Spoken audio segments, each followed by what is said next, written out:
ہے تو پھر تو میرا خیال ہے یہ جگہ رہنے کے قابل ہی نہیں ہے. اگر نہیں ہے تو ہاؤ از اٹ پاسبل؟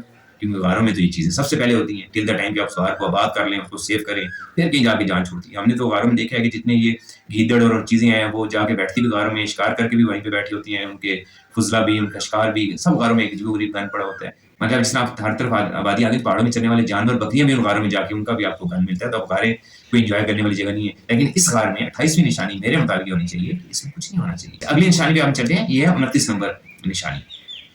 تو اس میں یہ ہے کہ اب جن میں وہ جو ہم نے ڈسکس کیا تھا کہ ان کی تعداد کے حوالے سے وہ بھی اب اس غار میں پوری اترنی چاہیے. یعنی ایک طرف سے ہم نے کہا تھا کہ ان کو 3 اور کتا نظر آیا، تو اس نے کہا کہ 3 لوگ ہیں اور چوتھا کتا ہے. جہاں سے 5 نظر آیا انہوں نے جس صاحب کہا 5 ہے اور چھٹا ان کا کتا ہے.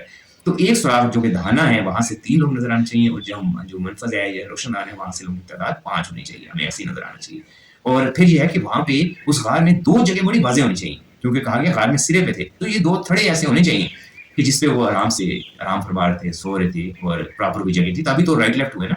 ورنہ تو وہ کسی جگہ جا کے سو جاتے. اگر وہ غار ایک جیسا آئیڈینٹیکل غار ہے، ایک جیسا فرش ہے، تو پھر کہیں بھی سو جائیں، کبھی ادھر سو جائیں، کبھی ادھر سو جائیں. اس سرے پہ سونا کیوں کہا گیا؟ تو یہ بھی بہت اہم ہے کہ غار میں ہمیں یہ نشانی بھی ضرور ملنی چاہیے. اچھا، اب یہ میرے خیال میں اونچی جگہ ہونی چاہیے تاکہ جب بارش کا پانی آئے تو وہ ان کی باڈیز کو سوئے ہوں تو ٹچ نہ کرے، آرام سے بیٹھے رہیں، خوش رہیں. تو رائٹ اور لیفٹ کے سروں کے اوپر غار پہ، یعنی روشن دان والے سوراخ کے قریب اور دوسرے سوراخ دہانے کے قریب وہ جگہ جو ہے وہ اونچی ہونی چاہیے لازمی.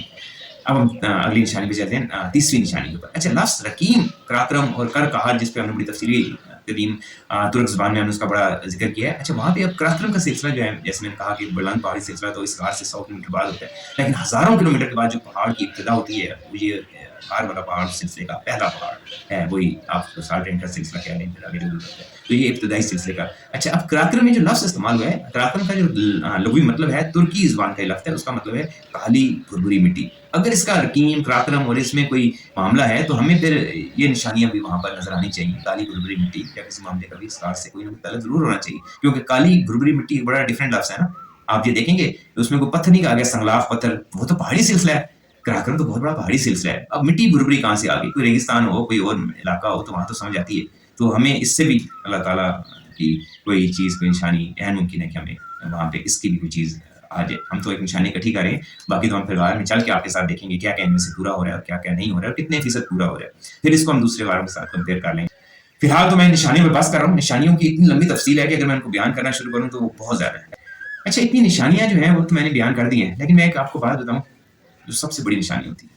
سب سے بڑی نشانی، اگر آپ کی روح جو ہے اس پر چیزوں نے ابھی تک غلبہ نہیں پایا ہے، وہ ڈھکی چھپی ہوئی نہیں ہے، اور نفس جو ہے وہ زیادہ طاقتور نہیں ہو گیا ہے، تو ایک سب سے بڑی نشانی میری نظر میں تو کسی بھی چیز کے معاملے میں وہ احساس ہوتا ہے.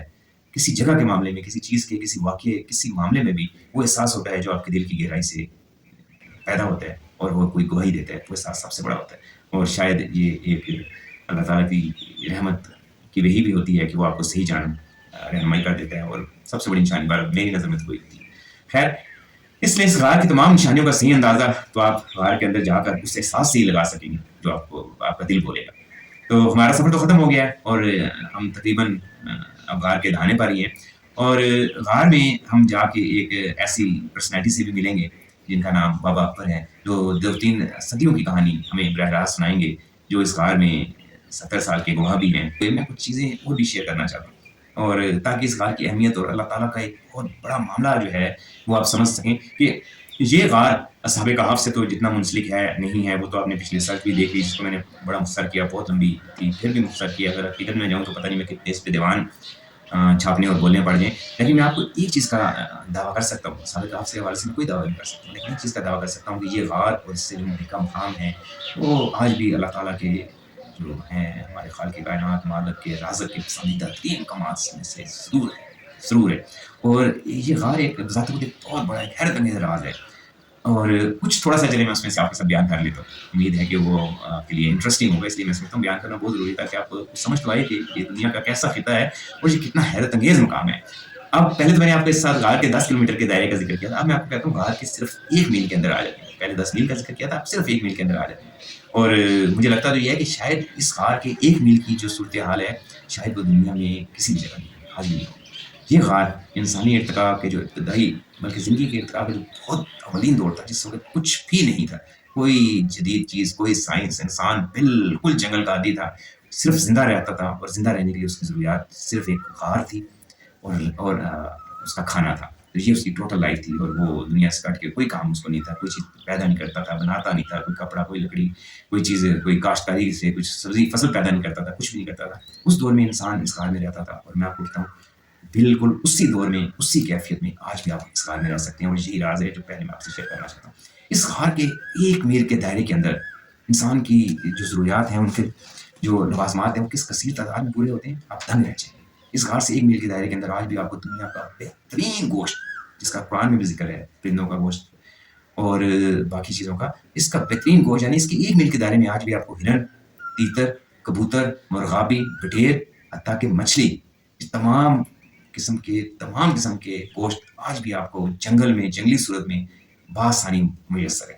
اور ان کو قرآن میں جیسے میں کہا بہترین گوشت کہا گیا. اور تھوڑے سے اگر یہاں پہ آپ کو 1 میل کے دائرے میں جو کیکڑے ہیں وہ بھی ملتے ہیں, اور پتہ نہیں کیا کیا کچھ ہے. بہرحال میں آپ ان چیزوں کیسے اتنی تفصیل میں جاؤں, انشاءاللہ ضرور میں کروں گا اس پہ, اس ایک موضوع کے اوپر میں انشاءاللہ ایک پورا بلاگ اور پوری ڈیٹیل میں بات کروں گا. اب اسی سے متعلقہ جو جگہ ہے اس غار سے, قدرتی طور پر انسانوں کے لیے اعلیٰ ترین پھل, اگین آپ حیران رہ جائیں گے, جن کا ذکر قرآن میں ہے. اعلیٰ ترین پھل قرآن میں اگر ذکر کیا جا رہا تھا اس انسان کا, تو اس وقت یہ چیزیں آدم علیہ السلام کا ذکر ہو رہا ہے. یہ سب پھلوں کو بھی آپ اس تناظر میں آج بھی اس غار سے صرف 1 میل کے دائرے کے اندر انجیر, کھجور, زیتون, بیر, انار, سب جنگلوں میں قدرتی طور پر موجود ہیں. جی بالکل, اس کے علاوہ درجنوں پھل ہیں, لیکن میں نے آپ کے ساتھ اہم پھل آج بھی ہیں, آپ جا کے ہر سیزن میں جنگل سے توڑ سکتے ہیں. اس کے علاوہ بہت سے پھل ہیں. اب انسان کی ایک اور ضرورت آ جاتی ہے کہ انسان نے دودھ بھی پینا ہے, اور بڑی بنیادی اس کی ہڈیوں کے لیے بھی اس کی اہمیت ہے. تو آپ پرانے قدیم دور میں ہمیں پتہ بھی چلتا ہے کہ ہرن اور ان جانوروں کا دودھ پیا جاتا تھا, اور یہ ہرن ہے. اچھا, یہاں میں ایک چھوٹی سی چیز آپ کو بتا دوں, بڑے حیران ہوں گے کہ میں آپ کے ساتھ جتنی چیزوں کا ذکر کر رہا ہوں وہ تمام جو ہمارا جدید ترین مذہب افضل السلام خاتم النبیین, جو آخری نبی کے اوپر جو چیزیں حلال کی گئی ہیں, یہ وہ چیزیں آپ حیران رہ جائیں. جی, ان میں آپ کے ساتھ کوئی ذکر نہیں کر رہا ہوں کسی مکروہ چیز کا, کسی حرام چیز کا, کھانے پینے کی نہیں. اللہ کی بہترین چیزیں جن کا ذکر کیا گیا ہے, اور جو تمام حلال ہیں اور جو اعلیٰ ترین ہیں انسانی صحت کے لیے, وہ صرف اس غار سے 1 میل کے دائرے کے اندر آج بھی موجود ہیں. اب ہم انسان کے لیے اگر بہترین سبزیاں جن کا ہم ذکر کریں, جنگلی, آپ نے کاشت نہیں کی جنگلی میں, تو جنگل میں جنگلی کریلا, جنگلی توری, جنگلی تربوز, اور میری فیوریٹ سبزی اور لذیذ ترین جس کو موکڑی کہتے ہیں, چونگے کہتے ہیں, اور کمال یہ کڑی سبزی ہیں. اور انسانی صحت میں یہ وہ ایکسیر کی حیثیت رکھتی ہیں کہ بڑی بڑی دعائیں نہیں, جو دعا سے بھی زیادہ کوہیر کہہ لیں, اور پتہ نہیں کیا کیا کچھ, جو یہاں پر اس طرح بکھرا پڑا ہے کہ آپ دھیان رہ جاتے ہیں. یہ جنگل میں ہر سیزن میں یہاں پر 1 میل کے اندر موجود ہوتے ہیں. اب ہم آگے آ جاتے ہیں کہ انسان بیمار ہو جاتا ہے تو اس کو ظاہری بات ہے علاج کے لیے جڑی بوٹیاں بھی چاہیے, باقی چیزیں بھی چاہیے. تو انسان کی چھوٹی موٹی بیماریاں اس وقت بہت بڑی ہوتی ہے, کہ بخار سے لے کر کینسر تک کی ہر بیماری کے علاج کی جڑی بوٹی یہاں پر آپ کو اس 1 میل کے دائرے میں غار میں آپ کو مل جائے گا. جی بالکل, دھماسا مل جائے گا. چھچھرا ایک ایسا پودا ہے کہ اگر میں اس کی آپ کو تفصیل بتانے بیٹھوں تو آپ حیران رہیں گے. اس پہ پورا میرا بلاگ پڑا ہوا ہے. میں نے لکھا تھا کہ قدیم انسان کا ہسپتال چھچھرا ایک پھول ہے, اور اس کا ایک پودا ہے بڑا خوبصورت, اور فلیم آف دی فارسٹ اس کو انگریزی میں کہا جاتا ہے, کہ سرچ کیجیے گا تو وہ بھی یہاں پر موجود ہے. اب جانوروں کے شکار اگر آپ نے کرنا ہے, تو آپ کو تیر بنانا ہے, تو آپ کو زہر بھی چاہیے ہوگا لگا کے کچھ کرنا ہے. تو آپ کو یہاں پر زہر کے جو پودے ہیں جس میں اک ہے اور اس قسم کی شدید زہریلی بوٹیاں, وہ آج بھی یہاں پر موجود ہیں. اب ہم تھوڑا سا آگے چلتے ہیں. اب آپ کو مچھر تنگ کرتے ہیں, جنگلی جانور تنگ کرتے ہیں, تو ان چیزوں کو بھگانے کے لیے جو جڑی بوٹیاں پائی جاتی ہیں, اور جس میں ہرمل ہے اور اس قسم کی, جن کی اگر آپ دھنی دیں تو 2 دن بھی مچھر نہیں آتا ہے, وہ یہاں پر بے تحاشا اس غار سے صرف 1 میل کے اندر پائی جاتی ہے. اب میں آتا ہوں وہ چیز جس کو قرآن میں شفا کہا گیا. شفا, اب کیا اس چیز کی اہمیت ہوگی اور کیا میرے رب کی اس میں شان ہوگی, یعنی شہد. اتنی اقسام کی شہد یہاں پر میسر ہے کہ جتنا کہ آپ سوچ سکتے ہیں. اتنی شہد اور اتنی اقسام کی, اتنی جڑی کو, اتنی لذیذ کہ آپ سوچ بھی نہیں سکتے. وہ شہد بھی یہاں پہ کثیر تو لفظ چھوٹا ہے, پتہ نہیں کتنی میسر ہے جنگل میں جنگلی جڑی بوٹی. اچھا, روز اول سے ہم دیکھتے ہیں کہ انسان جب اس کے یہ ٹیسٹ برڈز نے جب ذائقے کا شکار ہونا شروع ہوا, تو اس کو جس چیز نے سب سے زیادہ ٹیسٹ ذائقہ دیا, اور قدیم دور میں وہ آپ کی کتابوں میں اس کا ملتا ہے ریفرنس, کہ سونا اور یہ چیز برابر تولی جاتی تھی. ایشیا سے یہ جاتا تھا, افریقہ سے برابر وزن میں سونا تول کے آتا تھا. جی, نمک, جس کو آج ہم بہت عام سی چیز سمجھتے ہیں. اب تو نمک کے سمندر بھی کچھ اور ذرائع بھی ہیں, پہلے ایسا کوئی ذریعہ نہیں تھا.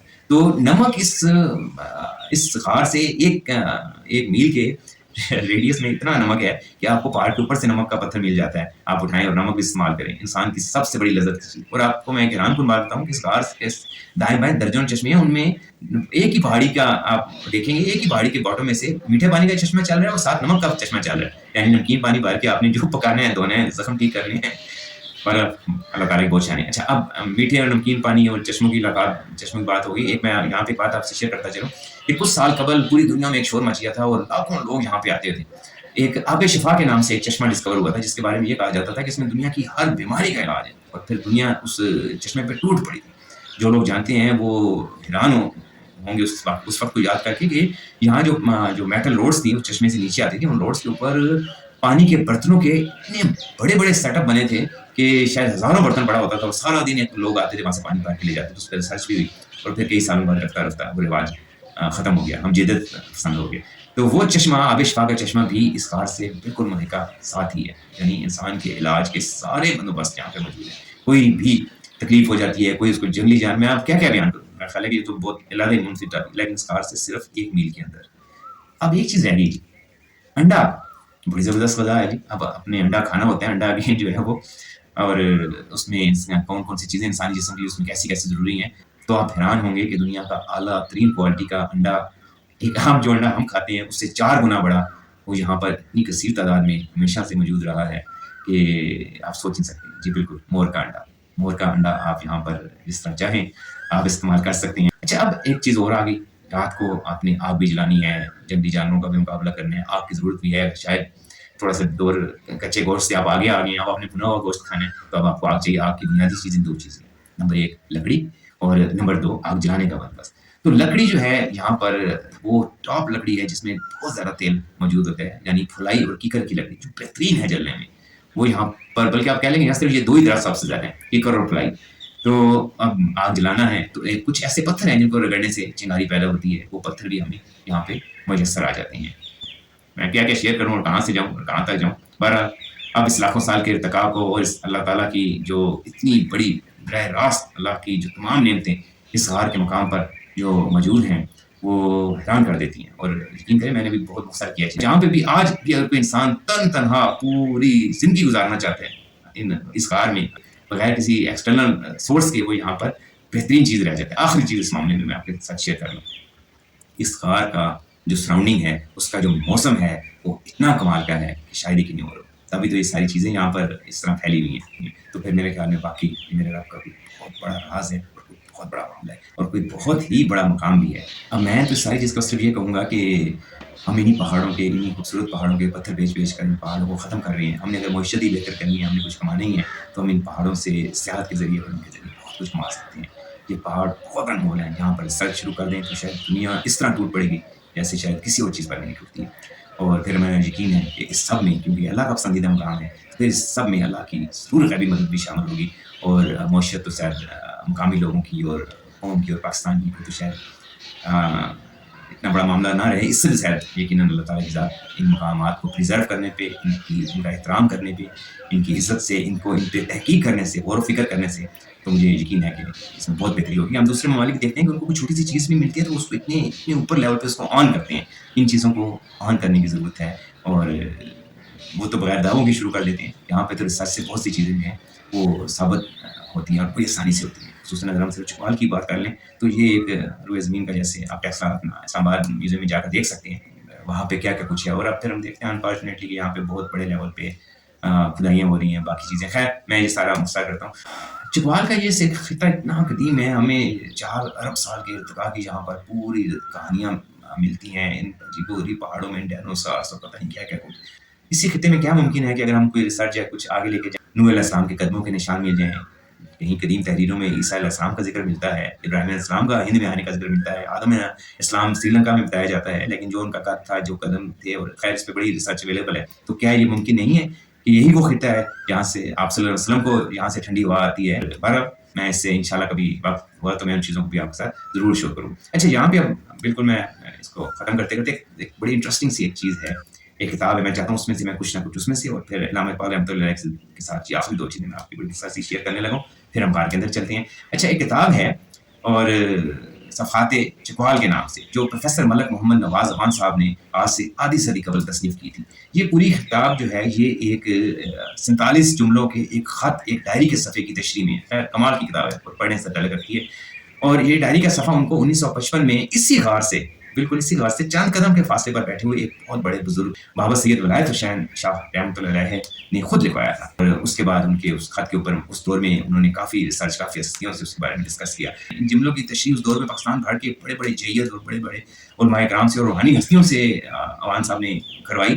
اور اس میں بھون میں جن پر علامہ اقبال نے شاعری بھی فرمائی ہے، جن پر پی ایچ ڈی بھی ہوتی ہے، قدسی صاحب، سید الرحمان قدسی صاحب بھی، انہوں نے بھی اس کے اوپر ذکر کیا۔ اچھا، اس میں صرف آپ کے ساتھ 5-7 جملے شیئر کروں گا۔ آخری جملہ بہت اہم ہے، وہ میں ضرور شیئر کروں گا۔ تو اس میں وہ اسٹارٹ میں فرماتے ہیں، کشمیر چنار دی دھوڑے ہر ڈھیری وچ نورے کلر کہار وچ شہزادے نے مدنی سونا رب دا سائیں رب اس دا جو راضی کر لوے۔ اور اب آخری جملے پہ آپ غور کریں، سب سے آخری اس میں وہ فرماتے ہیں، مور دے پیچھے آدم ہوا، جی مور دے پیچھے آدم ہوا۔ اب اللہ کے یہ لوگ کیا دیکھ رہے ہوتے ہیں، کیا بیان کر رہے ہوتے ہیں، خیر اس پہ بڑی تفصیلی کتاب میں ذکر کیا گیا ہے۔ تو یہ اسی مقام کا، اسی غار کے مقام کا ذکر ہو رہا ہے۔ آپ دیکھیں کتنی حیران کن بات ہے۔ اب میں آپ کو آخری قدم میرا غار کے اندر جانے سے پہلے، ڈاکٹر علامہ اقبال رحمۃ اللہ علیہ جو سیالکوٹ میں رہا کرتے تھے، انہوں نے اس خطۂ زمین کے حوالے سے کچھ ایسی باتیں کہی ہیں جن کو واقعی آج ضرور غور و فکر کی ضرورت ہے۔ آپ اس خطے کے بارے میں فرماتے ہیں، وحدت کی لے سنی تھی دنیا نے جس مکان سے، میرے عرب کو آئی ٹھنڈی ہوا جہاں سے، میرا وطن وہی ہے، میرا وطن وہی ہے۔ بہت بڑی ریسرچ کو دعوت دیتے ہیں اور بہت غور طلب ہے، یقین کریں۔ وہ فرماتے ہیں، بندے کلیم جس کے پربت جہاں کے سینہ، نوح نبی کا جہاں پہ آ کے ٹھہرا سفینہ، رفت ہے جس کی زمین کی بام فلک کا زینہ، جنت کی زندگی ہے جس کی فضا میں جینا۔ اب آپ دیکھ لیں کہ کلیم کا بھی ذکر، اس کے بعد جنت کا مقام بھی، رفت سینہ بھی، اور وہ اسی خطے کی بات کر رہے ہیں۔ تو بالخصوص اس کی زمین بام فلک کا زینہ، اب یہ زینہ خیر یہ بالکل علیحدہ موضوع ہو جاتا ہے، آدم علیہ السلام کا دنیا میں آنا اور جن زینوں کا اور جن سیڑھیوں کا، آسمانوں کا قرآن پاک میں ذکر کیا گیا ہے۔ اللہ اکبر، بالکل علیحدہ راستے کھل جاتے ہیں۔ اپنی جو اب یہ ساری نشانیاں، ان سب چیزوں کو جہاں ہم نے اب جا کر پرکھنا ہے، دیکھنی ہے کہ اس بات میں پوری ہوتی ہیں، نہیں ہوتی ہیں، کتنی ہوتی ہیں۔ تو اس سے پہلے میں چاہوں گا کہ اس ویڈیو سے پہلے 2-2.5 منٹ کی آپ ایک ویڈیو ضرور دیکھ لیں، کیونکہ اس غار پر ہم نے 10-15 سال میں کافی کام کیا، کافی سوشل میڈیا پہ بھی اس کو ہم نے مختلف پلیٹ فارم پر اس کو ہم نے آن ایئر کیا۔ تو میں یہ چاہتا ہوں کہ اس غار کے انڈرسٹینڈنگ کے لیے اس ڈیٹیل ویڈیو سے پہلے آپ یہ دیکھ لیں کہ اس غار کی سراؤنڈنگ میں جو سال بھر جو موسم رہتے ہیں، بہار کا، خزاں کا، بادلوں کا، مونسون کا، سبزے کا، وہ سارے موسم آپ اس 2-2.5 منٹ کی جو ویڈیو ہے اس میں دیکھ لیں۔ تو چلیں چلتے ہیں۔